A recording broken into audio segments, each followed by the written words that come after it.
Hello and welcome to the Womb Centered Healing Podcast. I'm Sama Morningstar and I have Christine here with me today. Thank you, Christine, for joining us. I met Christine in the Womb Centered Healing Temple Facebook group where we were discussing our womb centered healing practices. And Christine shared about her spirit tree and how connected that was and supportive of her womb centered healing process. I wanted to learn more about that. So I invited her to come on the podcast. And since then, we've been having fascinating discussions as well about liberating ourselves from the gender roles intrinsic in some of this masculine, feminine, divine energies or evolutionary energies that we often discuss. And we were just discussing before we started the recording how breaking free of some of these stereotypes of what masculinity is and what femininity is such a powerful healing process as well. And we know there's a connection between the tree the spirit tree and this other topic, and we're going to weave it together right here. So listen in. Christine, please introduce yourself a little bit more and let's start weaving. All righty. So my name's Christine, Christine Marie. I was born visually impaired, which means I have 7% vision and I'm super, super sensitive to light. So kind of during the day, I'm pretty like day blind. So I mostly navigate through my inner senses. I had a really cool mobility teacher when I was a kid who taught me how to like maneuver through the world without looking blind. So it's kind of a detriment and a positive thing because nobody knows that I'm visually impaired and thus do not know why I trip and fall sometimes in public. But you know, like people can't really tell that I have a disability. So where this led me was into the world of teaching people yoga, learning Ayurveda, learning about herbs and like the whole natural world. And I tried to have many jobs. I lost many jobs because, you know, I can't perform tasks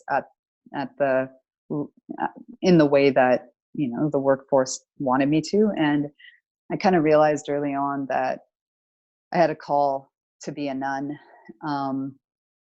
and sort of went to India to pursue that goal, but ended up getting married and having 4 kids instead. Wow. And priestessing in a Hindu temple alongside my husband, who was a pundit. Wow. Yeah. So after I left the temple, I had a friend who kind of helped me realize that the dynamic of my marriage wasn't really healthy for me and wouldn't allow me to serve in the way that I wanted to. And she had a tattoo on her forearm of a tree. And I asked her, oh, well, what's the significance of your tattoo? And she said, that's my spirit tree.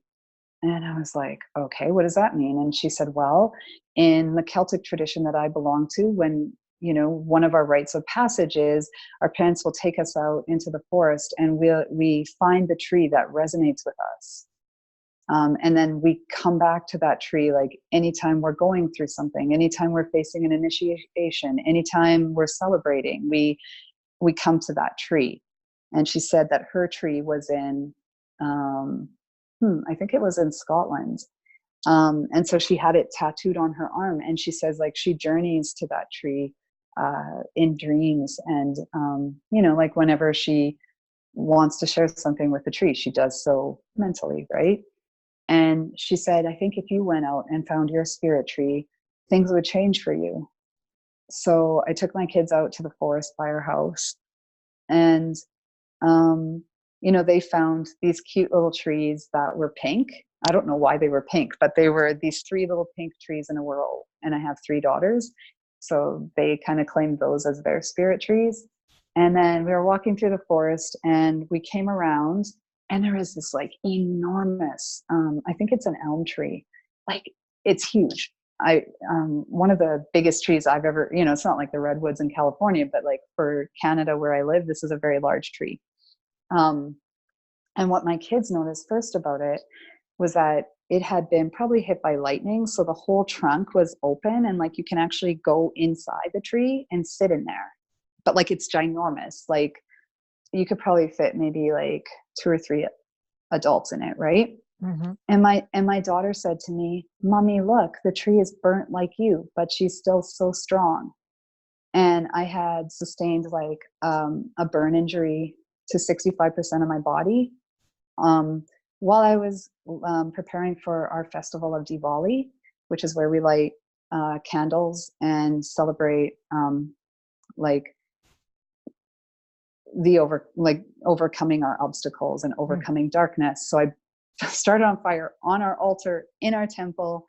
And then, that accident just brought up so many things in the temple. And our family was like requested to leave for, they said it was because they were housing us in a very small apartment for our family size, but I don't know, whatever. Anyways, so we moved out of the temple, which was very painful for me because I felt that was my call. I felt that serving that community was my purpose, right? And so I started visiting this tree and started to feel this deep resonance, a deep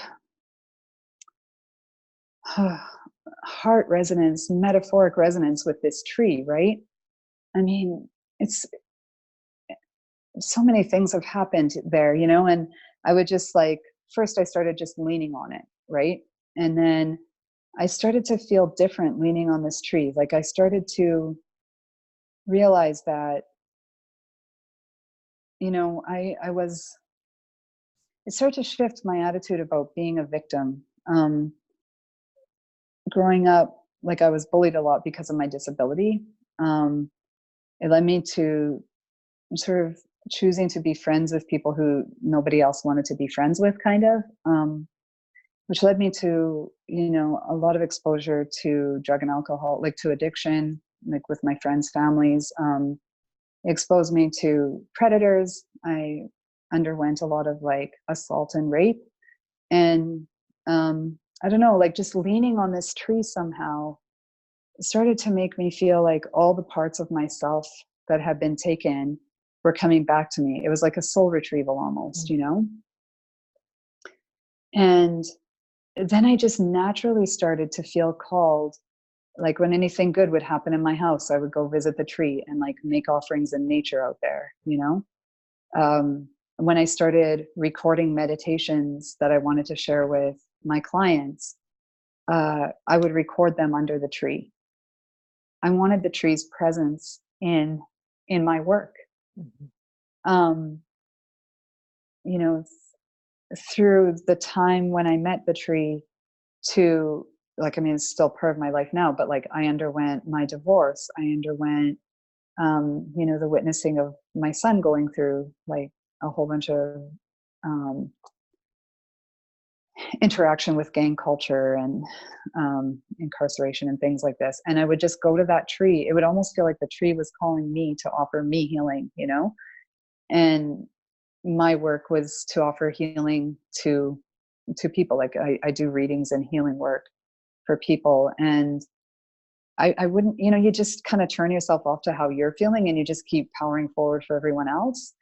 And there would be days where I would just feel as if the tree was telling me to come into the forest. So I'd take my dog, go into the forest, and the tree would say, okay, like lay down on the ground and put your heart to the ground and let Mother Earth just take all of your pain out of you. And I'd be like, I don't have any pain. Like I'm a healer. I deal with my shit, And and I would just like, it would just feel like alchemy. Like it would just feel like, okay, the tree, the ground is just like sucking all of my burdens out of me, and I would stand up and feel so light, and so I just feel like this tree, it just feels like it's part of my family, right? It feels like it is my guide.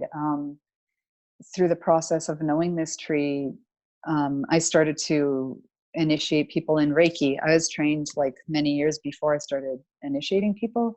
And the tree, when I would call in my guides, like one of them that would come in would be this tree without me thinking of it or asking. One time the tree also showed me when I was initiating a woman in Reiki, the seed of life.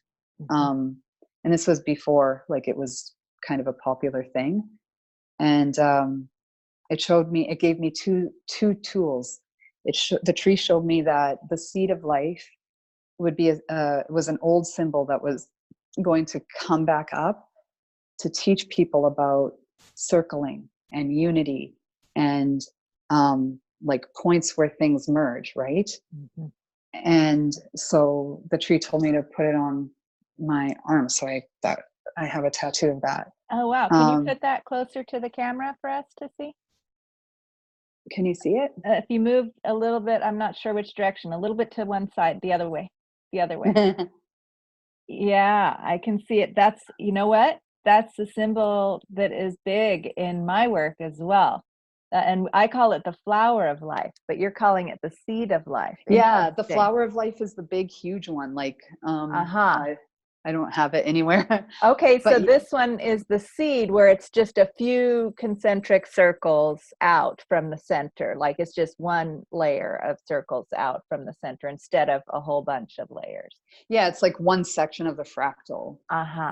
Yeah.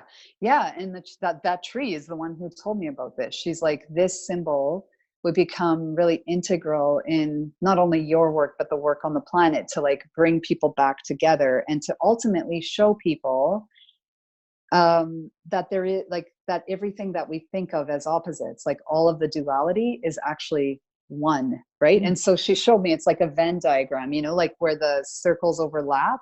There's a space in between, right? Which is like our third eye is that, right? So it's the space in between where we are equal that we need to start focusing on instead of thinking of masculine, feminine, right, wrong, dark, light. Like she was showing me like all of these opposites converge in the center. Then the second thing she showed me was the Yoni egg. So I was, and during that Reiki initiation, she showed me that like having the seed of life tattooed on the wrist was actually an ancient tradition. I don't know. I've never researched this to see if it was true or not, but like, I don't know if it would have been a tattoo or if it would have been like indelibly, like, you know, like drawn in like a Reiki symbol, right? I don't, but she showed me that there was a tradition where women would have it, or people, not women, people would have this on their body because they knew this truth that there was no duality. And that's why I put it where I put it. And then the second thing she showed me when I was initiating this woman in Reiki was the Yoni egg. But she showed me when I was putting the symbols in all of the chakras, when I got to the sacral chakra, I saw this crystal form inside of it. And I was like, oh, I wonder what that is, right? And it looked like it was white and it was glowy, like selenite kind of. And I asked the tree, why does she have this form inside of her sacral chakra? Like it's not even in the chakra. It felt like it was in her, like not in her vagina, but like higher up, right?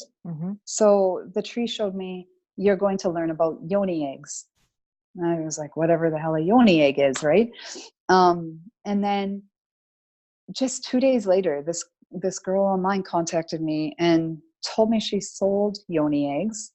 Like I didn't ask. She just told me, I sell Yoni eggs. Do you need any? I was like, what are they? And she showed me a picture of this clear quartz crystal egg that she said that you can put inside of your body, right? And I was like, well, yeah, I need one stat. And it was so cool because like the one she showed me, even though she had like all these different gemstones, the one she showed me was quartz, but it was like luminescent almost, you know? So she sent that one to me. And I walked with it for months because I was scared to put it inside my body, right? Because of my conditioning. And then one day it just told me it was time. And I went in the shower and I put it in. And then I found out, I don't know, maybe everyone knows this, but I did not know that after the vaginal passage, there's actually like space up here between the vagina and the cervix. There's actually space. probably most people might know, I've never really like explored my anatomy. Mm. But the egg went right up into this space, and I was like, whoa, there's a sacred space inside of my body that nobody like has hurt or touched, or like, I don't know, it felt so amazing to put this egg right all the way up inside my body. um it just healed. That was the beginning of like the dissolving of the trauma inside my body. Wow. And then I had to try and figure out how to get it out. Uh-huh. And how did you do that? How did you do that? It was scary because I was like, I do not want to go to a doctor, because like it's way up, right? Like it's Uh-huh. where so I just had to like, I don't know, pretend like imagine that I was in labor sort of and try to push it out. And Uh-huh. like, So you used your own muscles and worked its way down, huh? yeah. But that was amazing to me. I don't know. There was something so profoundly healing about knowing that there is this space like inside our body that, I don't know, it just did something to me, right? It just made Mm-hmm. me feel somehow like that there was a part of me that no matter how much abuse had happened, that nobody had, like nobody took that from me, Mm-hmm. you know?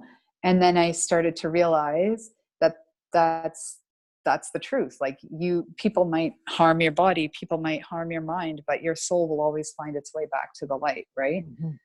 So that was sort of, that was like the beginning of my own personal healing, right? Like, Mm. doing lots of work with other people, for other people. But this was like my big epiphany. Mm. And Beautiful. then it was amazing. And then through that, just all of these messages kept coming through. Like I was in a priestessship training program. When I started it, my guides always told me, you're focusing on the feminine right now because you need to be okay. Like, you need to know that there is power in being feminine, but ultimately the truth is that there is no masculine and feminine. Mm-hmm. They're just like, there just is the soul, and the soul has all attributes. Mm-hmm. And that's like, once people heal, like whatever, you know gender their body is, then they can start like diving into, okay, the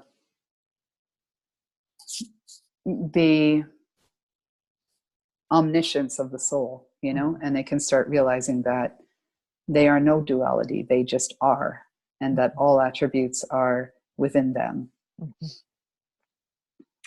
Yeah, that's the beauty of spirituality.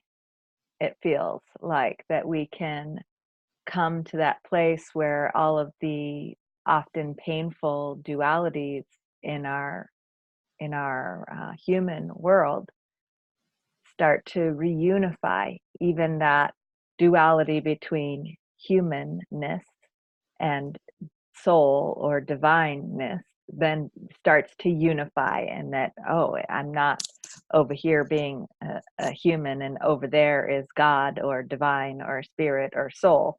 It's actually that I can embody my soul, my spirit, my divine connection, my divinity. I can Mm-hmm.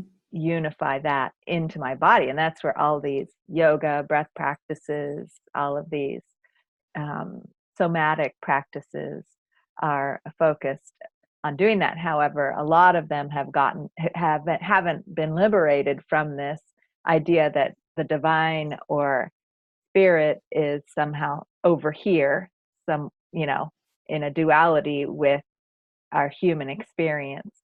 And that's why I love some of the more womb-centered um,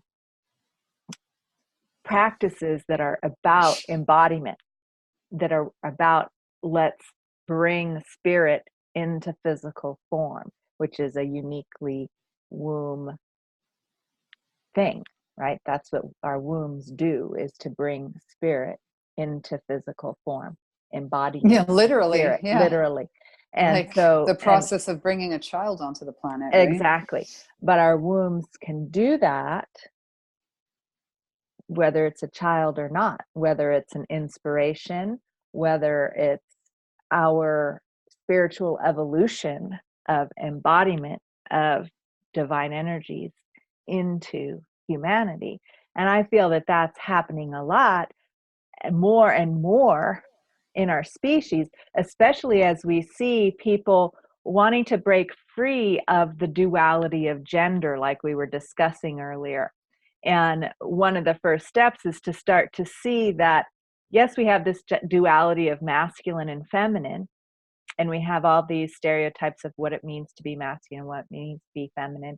And we have this whole patriarchal thing of domination and prioritization and validation of masculine traits over feminine traits, and that those are forbidden. The masculine traits are forbidden from feminine gendered people, and the feminine traits are forbidden from masculine gendered people to really embody. And we have all of that, all of these societal structures in place to support that duality.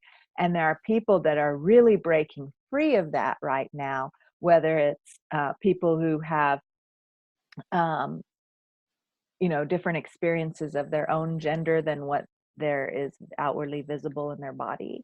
They have a different inner experience of gender, or they're simply not wanting to buy into that duality and saying, I'm neither man, woman, boy, girl.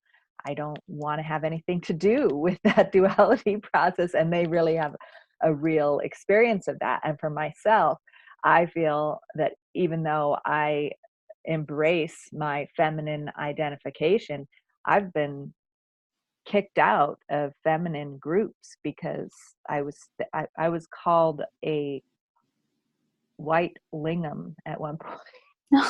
A bright white lingam.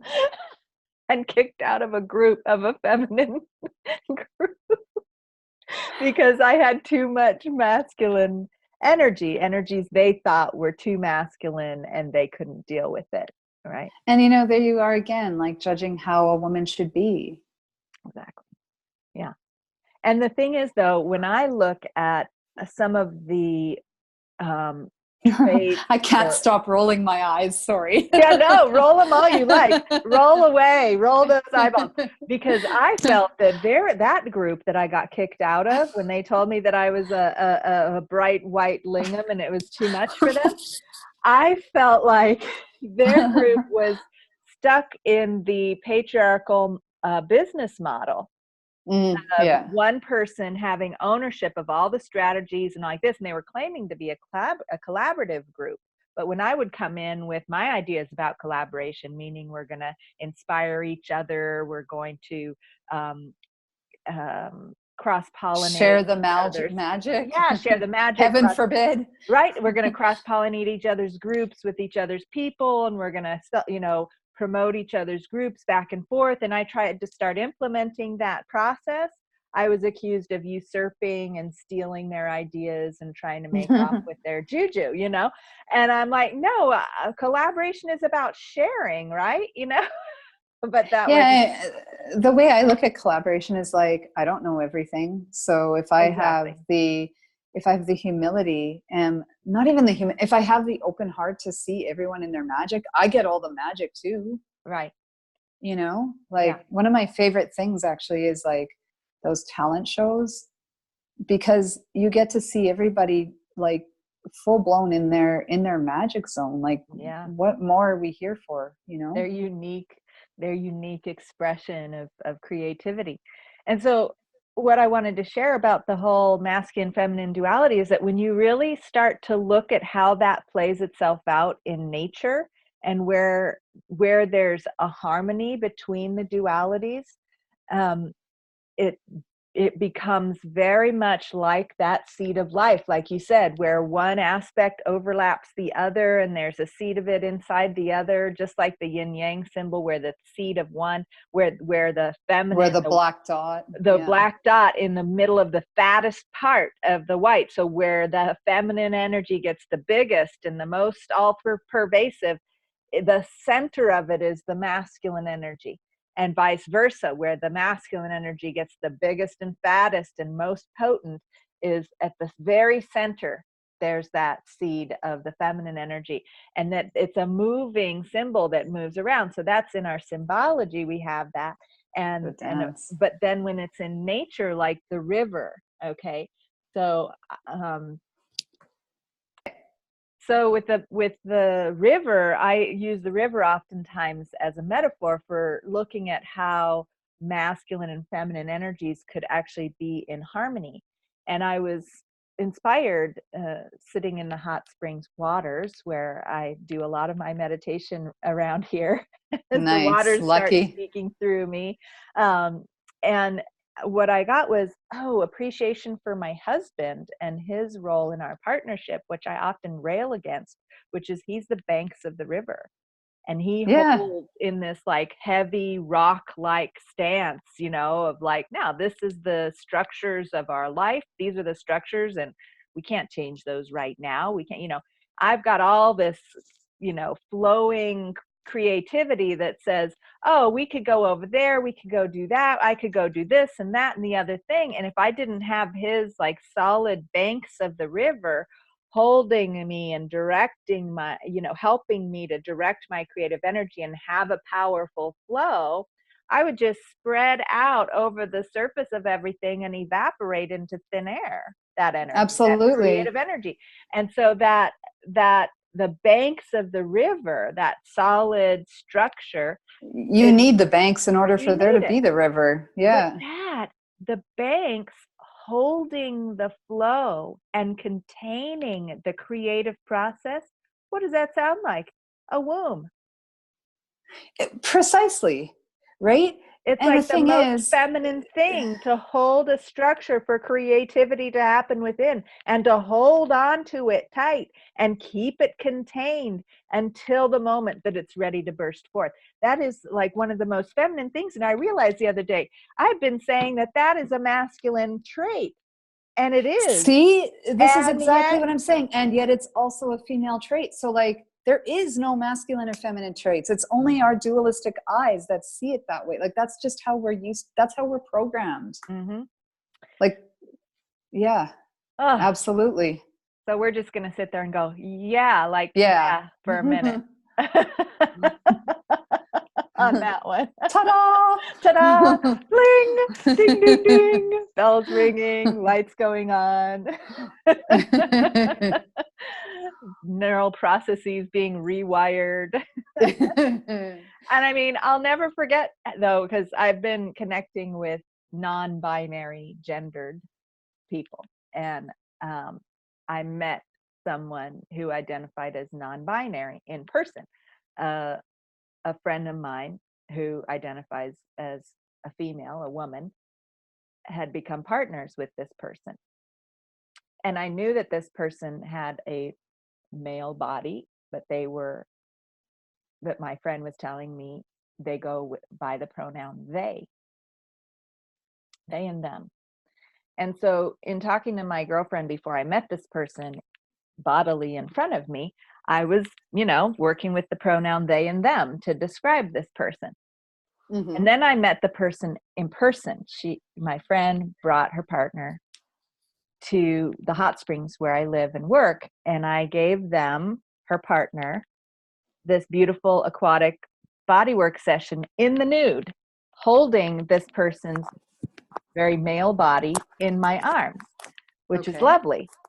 It completely messed up my ability to use they and them, however, because that is so hardwired into our system, into the whole body. So being in this person's physical presence, being in their physical presence and holding their body in my arms, my whole being wanted to say he and him.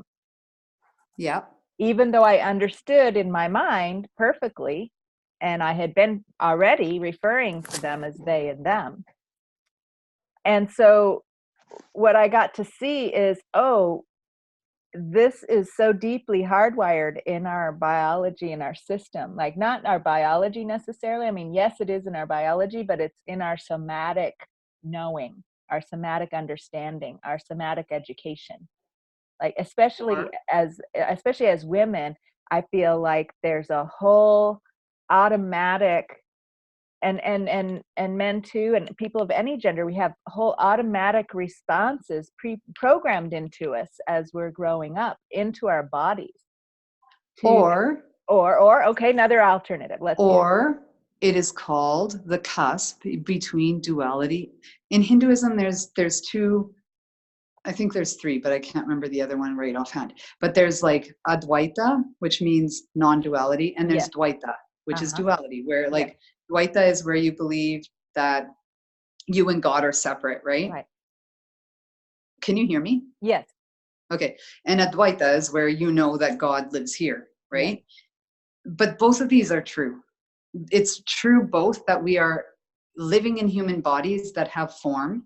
It is true that because he has a penis, his body is male, right? Yeah. But it's also true that he feels non-binary. He doesn't feel like a man or a woman, right? So both can be true. It's true that he has a male body. You can't deny that he has male genitalia, right? Mm-hmm. And to honor their request to be referred to as they and them in their pronoun, that requires coming to that cusp of recognizing in my whole body the change, which is a very powerful practice. And I want more of it. Now, I know that many people become very uncomfortable with that because it's such a deep change in our whole programming, and have a real difficulty with that, being asked to do something like that really is right there, and requiring a whole understanding of what you just said, that the Vaita and the Advaita are right there all in the same time. That's a big, even as a and I'm sure, I mean, even as a somebody who's practiced this and been devoted to the temple, I've been devoted to Advaita based temples myself, and even as temple devotees, that's a challenging thing to wrap ourselves around at times, right? And yet, and then for most people who aren't devoted to those philosophies and learning it and practicing practices that are meant to assist us to integrate those ideas into our bodies, then there's all kinds of people that aren't doing that, and that have even more difficulty coming to terms with this crumbling, and this not necessarily crumbling of the duality, but the unveiling of the myth or the delusion of the duality that we might be experiencing at any point.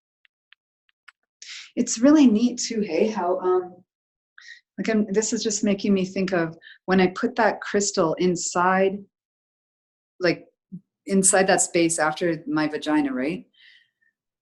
That negative space is like a lingam. Mm-hmm. Mm-hmm. Right? And even when we have the Shiva Lingam, you have the lingam, no, I don't have it in my office. You have like the lingam, the phallus, which is standing up, right? But you have the bottom part, which is the yoni.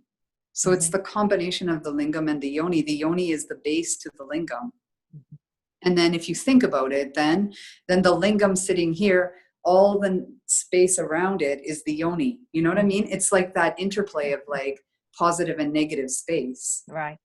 And even in our biology, boy, I can tell we can geek out on this all day long. I just want to say one more thing, that even in our biology, if you look at how gender starts to differentiate itself in the womb when we're developing, okay, everyone right after conception for a number of weeks, we have more of a feminine physiology to start.